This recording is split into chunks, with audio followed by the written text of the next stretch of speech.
Hey friends, welcome back to the channel. For those of you that are new here, I'm Keturah, and my husband Nick is back there on the backhoe. Today we are talking about our Cornish cross chickens. We're going to give you a little update on how they're doing. Cornish cross, if you're not familiar with them, they are a very fast growing breed. They can go from birth to processing in just 7 to 8 weeks, and they can grow really big, really fast. They are actually bred to be raised in a commercial setting. So like your big producers like Brooder and places like Tyson, places like that, they raise the Cornish cross because they grow so fast and they make a good profit on them. But for us, we like to raise everything on pasture. So that's what we're trying to do, is to take this bird that is used to everything controlled, like their temperature, their humidity, everything is controlled in an enclosed building, and we're trying to put them on pasture so they can enjoy their life. They can be out here foraging, enjoying bugs, grass, worms, anything and everything that they can find, scratching around and just enjoying life. If you saw our last video, we actually brooded them on pasture, which we have never done before. So now we're going to show you how we move them out of the brooder and onto the pasture, and then from then on. Flip this up. You have to lift it up off over the crud so I can pull it. Okay, I'll do my best. Okay. Not that high, they're going to crawl out. Oh, I thought that wasn't high enough.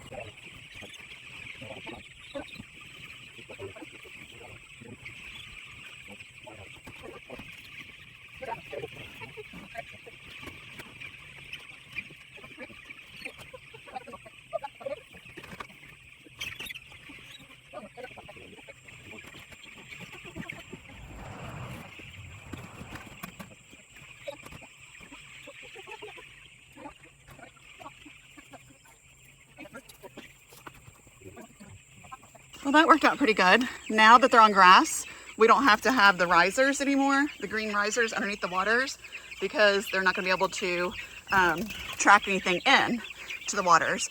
But I poured out feed onto the ground back there and in 2 rows, and they just started at it. And then we still have these feeders. We got to get our longer ones. The only thing about these feeders, you should probably stop using them when they're about 2 weeks old, because they jump up in the top. That worked out pretty good. Now they're on grass. So this is awesome. And this is what Nick was talking about as far as not wanting it in the front yard. So it is pretty deep. On this side, you can see how deep it is. And it's just like right in the middle of the yard. So we're gonna have to spread it out or something. It's not quite as deep on this side, but we'll have to take a rake or something and spread it out. Look at this, you guys. Before the sun comes up completely, and it's still really cool out, all of the little chickens, our Cornish cross, are out foraging, and they are so cute. They go so far from their little, and they're learning, like some of them are like little roosters, and so they're learning their place in the little flock. But look how far they are out from their shelter. And they're out there playing and flapping their little wings. And this is where we had their brooder.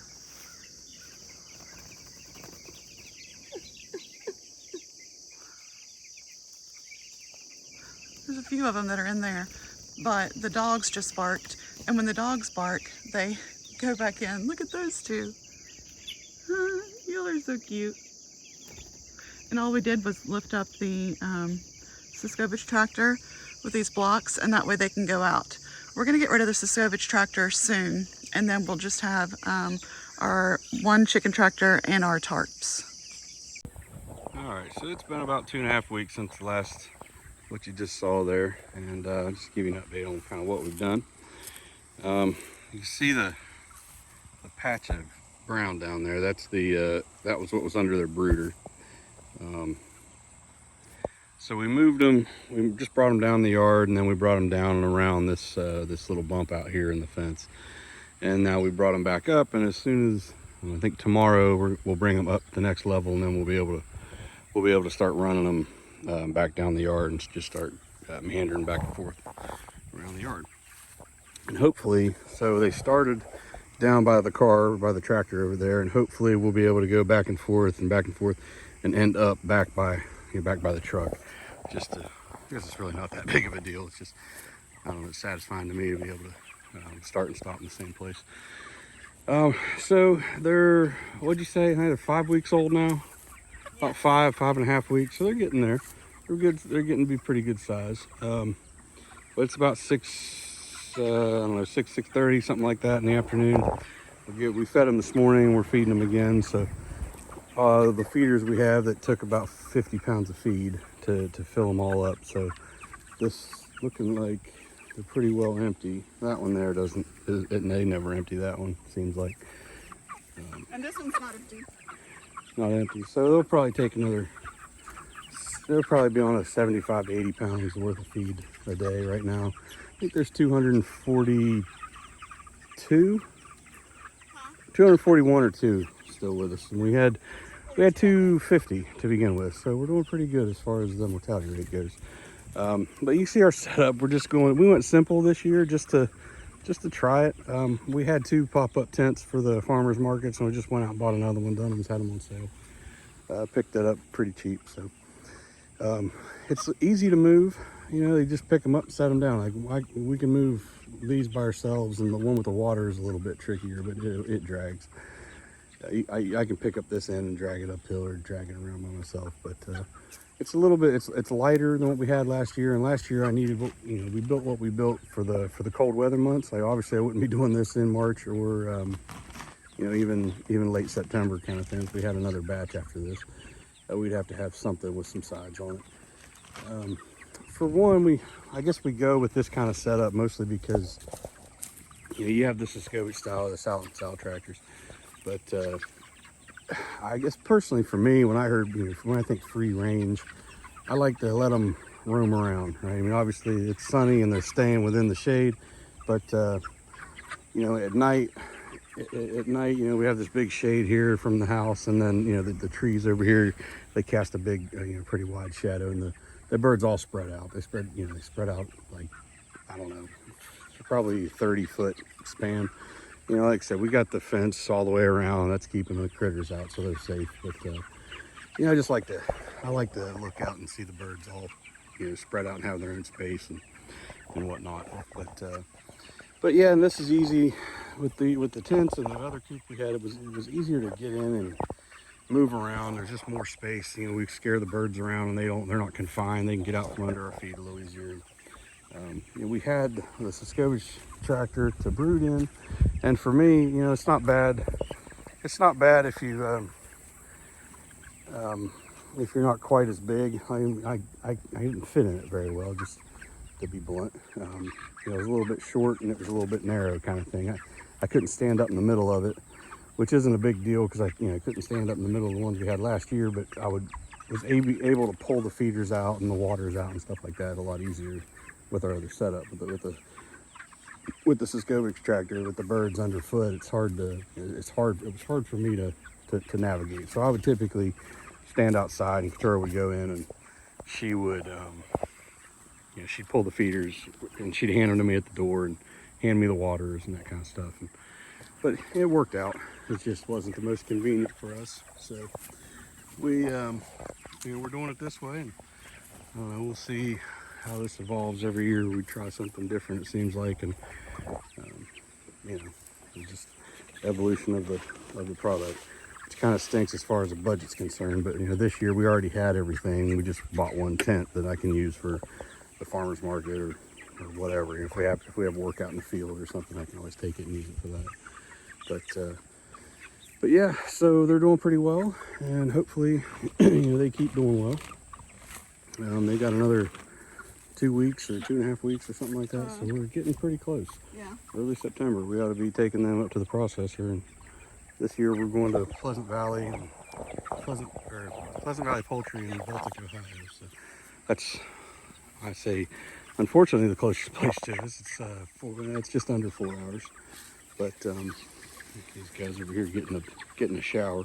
I was gonna show. Get that bird knocking that water out. Maybe that's why they're drinking so much water. Get out of the way, bird. Sitting there letting it run out. we just filled the water tank up. We got an IBC tank up on the hill up there. And they're, I look at it, I say they're down a square. One of the squares of the aluminum frame. They're already down a square from yesterday, and they normally don't push that. They don't drink that much water, but maybe that's what's going on. Maybe there's a bunch of wet ones there. But anyway, we're gonna go ahead and get these feeders filled up and toss some grit on it and put them to bed. So one of the things is they say that you should have at least 10% feed left before you fill them up.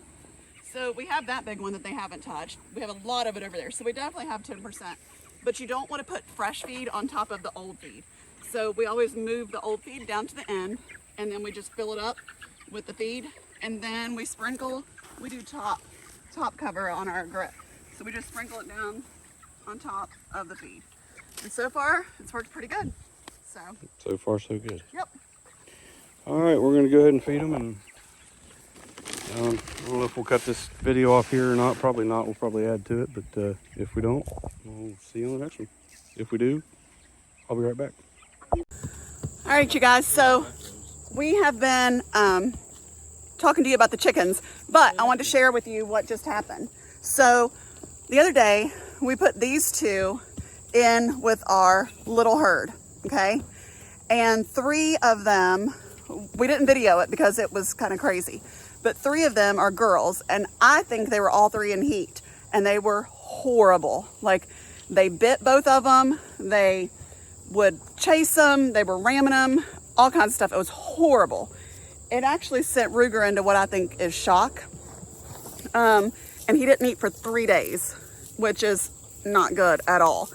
So, we got him out of there. Actually, he didn't even care about the fence. He went straight from their paddock through their electric and then through his electric and back into his paddock because he wanted to get away from him so bad. But anyway, so that did not work out. We were going to put them over in there. That way they could both have free feed, but it didn't work out. So now what we're doing, we are trying to put these 3 together. So it's Millie, Tilly, and Brooder. Brooder started to eat today, which is awesome. So apparently he's starting to do better. Maybe he's through his shock or whatever it was that he was going through. We didn't know if his intestines were turned or what was going on. But he's doing a little bit better. And they seem to be doing okay, all 3 together. I saw them. The most stressful thing for them would be the piglets, I think, because the piglets are just kind of hyper and crazy and run around everywhere. But they've already been exposed to the piglets because the piglets go in and out, in and out, in and out all the time. So right now it's feeding time. We gave them all 3 a trough. Oh, he stopped eating. As you saw a little while ago, Mildred. Yeah, Mildred came over here and was eating their feed. And it went okay. And now Brooder is over there with her and it's going okay. So hopefully this works. So we just went ahead and took down the panels. We still have to take down those on that side. But, and then we took down the electric wire that was on the inside of the training pen. So now we're just opening it up. And that way all 3 of these big pigs can be together and the babies. And then when we breed Tilly, she'll be in here with Mildred. And after we wean the babies, we will breed her. So they should be pregnant about the same time. What else was I going to tell you guys? Oh, look, he's eating, honey. He's eating again. Yeah, that's good. We got to get some weight back on him because he's lost some weight.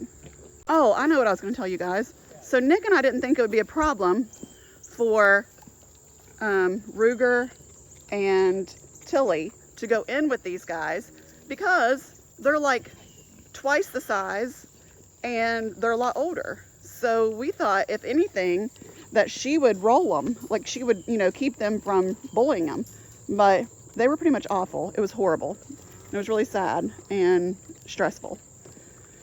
So thankfully we got him out of there, got her out of there, and it's okay now. Those guys are boogers. Y'all are mean. So we've been getting a lot of these smaller eggs. which are like a medium size. And so I don't like to sell them in our dozens. So what I do is I hard boil them and then I bring them over here and I feed them to the pigs. And sometimes they come get them really easy. That one, once she, oh no, that's not her. Where's the big one? Hey. Over there at the water or something. Come here, you want egg? Come on, it's good. If she realizes it, she'll come and try to eat them all. But I have to squeeze them just a little bit so they'll crack. They're raw? No, they're not raw. They're hard boiled? Yeah. It just looked like that one was raw when she chewed it. No, but then that way they can smell it. Which you can smell them through the shell, but still. Don't eat my fingers. There you go. Hey, maybe you all can eat them all before she gets over here. You want one? Oh, here she comes. Is that her? That one got up. The other one's getting bigger. You want one? Is this the big one or the... Yeah. Okay. Yeah, she's the... Here. You want one? You haven't had one, have you? Here.